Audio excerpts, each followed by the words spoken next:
Teachers deserve more money. From teaching our children to assisting in raising them, teachers should be among the highest paid professions around. It should be on par with what we think doctors and lawyers make. If you were to Google right now what the average salary was of a doctor or a lawyer, you would see that it ranges between $100,000 a year or more, with $100,000 being at the least. However, it's drastically lower for that of a teacher.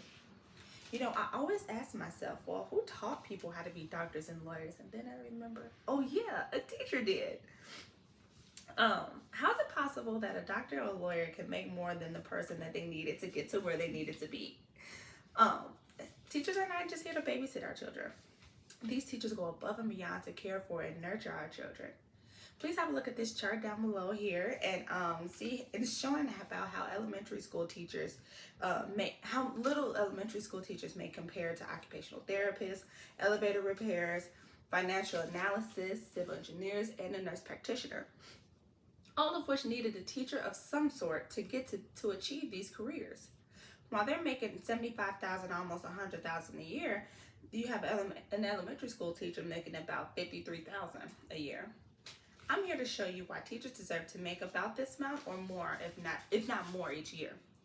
It's widely known that teachers pay for school supplies and things like that for their classrooms out of their own pocket. Students of all grades lose, break, and forget their supplies all the time. I know I was one of those students. I never had a pencil. And so in order to make sure class continues, teachers usually have a stash of supplies somewhere in the classroom already. At the beginning of each school year, teachers usually try to give parents a school supply list in order to help with this issue. However, schools with lower budgets tend to have less resources, so teachers end up having to pay for supplies out of their own pocket for these necessary supplies anyway. According to Madeline Will in her article, Class Resources, Public School Teachers Spending on Classroom Supplies, in the 2014-2015 school year, 94% of public school teachers spent their own money on their classroom supplies with no reimbursement. According to another article, AFT issued statements on reports showing teachers spending money for school supplies from their own pocket. On average, teachers spend about $459 of their own money each year to make sure these class has room things for their classrooms like chalk, pencils, crayons, and things like that. Unfortunately, though, with the conditions like salaries and other things that may lie in a teacher world, you have teachers that are quitting the profession. And without teachers, doctors wouldn't be doctors and lawyers wouldn't be lawyers. Majority of things we learn as kids come from teachers. By the time kids get home, the parents are there to help with refreshers and make sure these things stick.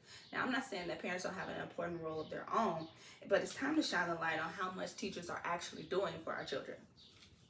Teachers see kids of all kinds of many different backgrounds. So when a kid comes to school and the teacher notices that they're not acting like themselves, then these teachers then become counselors for these students.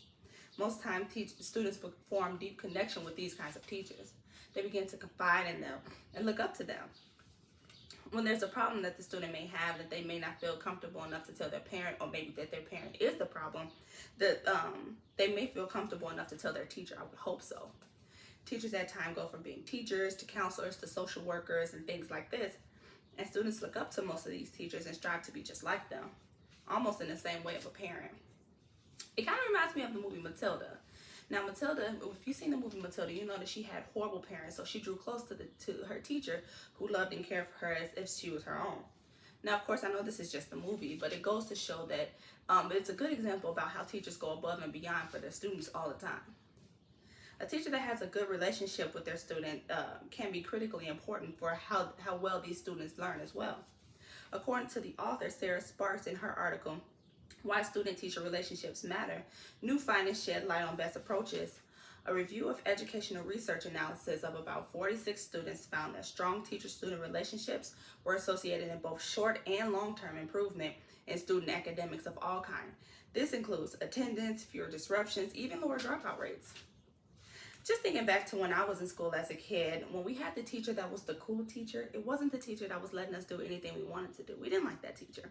It was the teacher who was firm but fair, the one we could tell anything to, even if we would get in trouble for it, even if we knew we would get in trouble for it.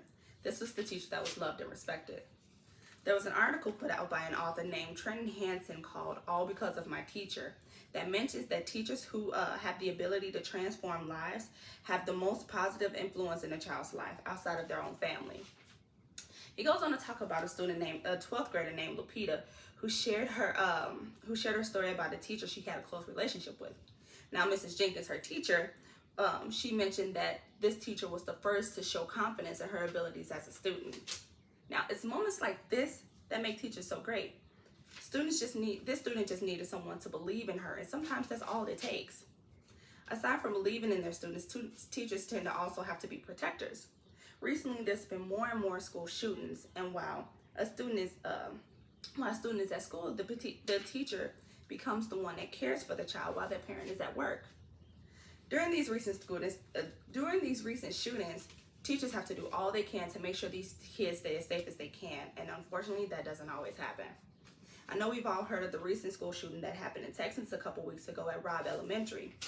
In this very sad situation, an 18-year-old boy shot and killed 19 people, 19 students, and 2 adults in this elementary school. According to the article, Gun Control: Should the United States Adopt Stronger Gun Control Laws?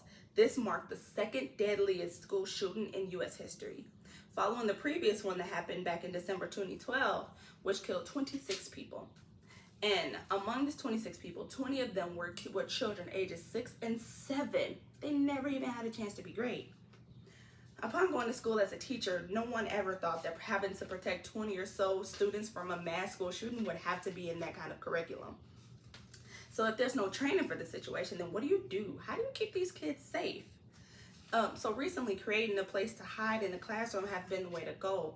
However, how do we get these kids out of the building and into a safer place near the police and things like that? According to the article, a third of U.S. teachers want gun control after deadly Florida shooting. Former President Donald Trump suggested that teachers get training in arming in order to prevent school shootings. So I guess we're fighting fire with fire. However, only about 7% of teachers all over want to carry guns to school at all, and the others do not. It's sad to think that the only other option we may have to feel safe in an elementary school is to carry arms. Yet our teachers come to work every day and put on a brave face for these children. Plenty of teachers have spoken out about this situation, mentioned that they all feel terrified. School's supposed to be a safe place where parents can send their children while they go to work, where a child can learn and grow around other people they feel comfortable around. How are these brave teachers still able to come to work despite all this? I'll tell you how. These teachers love what they do, and they love our children. In conclusion, teachers go above and beyond for their students, and they always have. They deserve to get paid well enough to do so. Teachers should not have to spend their own money to support their classroom. This is something that should come from the school. I've never worked at a job where I had to bring my own pens, pencils, and things like that in order to make the day go by. Whether they want to bring special supplies should be a choice, not a necessity. Our teachers are molding our kids' young brains to grow up and be special.